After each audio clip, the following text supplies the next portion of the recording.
Jesus, stay back! You know, at this point, if you've seen any of my mini reviews about remakes, specifically and especially video games, when it completely is unnecessary and made by different people and different video game teams who most of the time literally just completely misunderstand what made that game great, you know what I mean. I'm looking at you, Silent Hill 2 remake. Or remaking it, which is just meaningless and acts more like effectively a remastered version of it. Looking at you, The Last of Us Parts 1 and 2. A lot of the time it always feels like putting bumper stickers or redesigning the classics. First, why even redesign, but more importantly, why put bumper stickers on? That's just tacky. The car was made that specific way, and putting bumper stickers on it just feels a bit narcissistic and makes the car look always uglier. Capcom, though, to their credit, man, do they do remakes very, very well. And the Resident Evil 2 remake is one of those games. I probably will have to give it objectively a 9 out of 10. Sounds like my wife. Although from what the original did and its place in history, I have to say this as an obligation, and just objectively as well, that the original is still better and far more culturally impactful. But dude, look at this. Oh.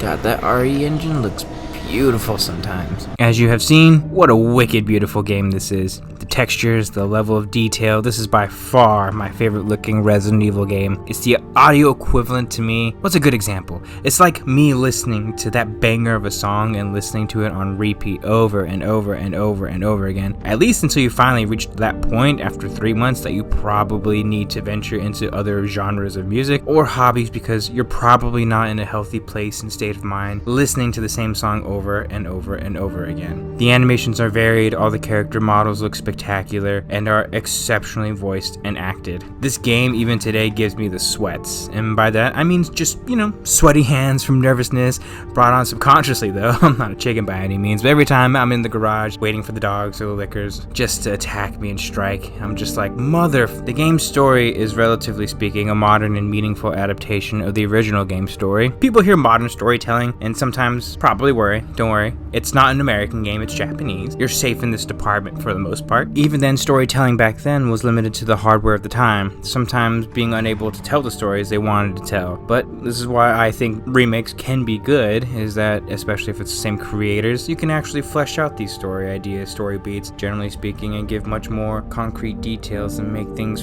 far more fluid in your narrative. You sure? Yeah, I promise. Everything's fine. But in this particular case, it just generally follows the same storyline with some added points every now and then. This game follows Leon Kennedy and Claire Redfield into Raccoon City, who are there for their own reasons, only to be confronted with literal zombies and the Terminator. Trapped in the police station, they must escape before it is too late, meeting a couple of wacky characters who are there for just a good time. Many Resident Evil peers have story gripes about this game, although these are tame in comparison to the next 2 remakes that come out after this. It generally does follow the exact same plotline, although the B scenarios, which are by far the biggest gripe of this game, are basically simplified versions of the A scenarios with little differentiation, effectively just the exact same second half of the game. In fairness, this did take a lot of care and effort to make, and I get it, time constraints, etc., but it's also at the very same end of the spectrum incredibly lame, you guys. You're just cutting out half the content, and I mean, generally speaking, that half of the content's the exact same type of content from before, but it still kind of sucks. I don't know, I just don't like things being taken away from me. That being said, if they're gonna take away the B scenarios, you have to make this game look incredibly beautiful, has to handle incredibly well, and this game handles like a beauty. Smooth gun controls, brilliant gunplay,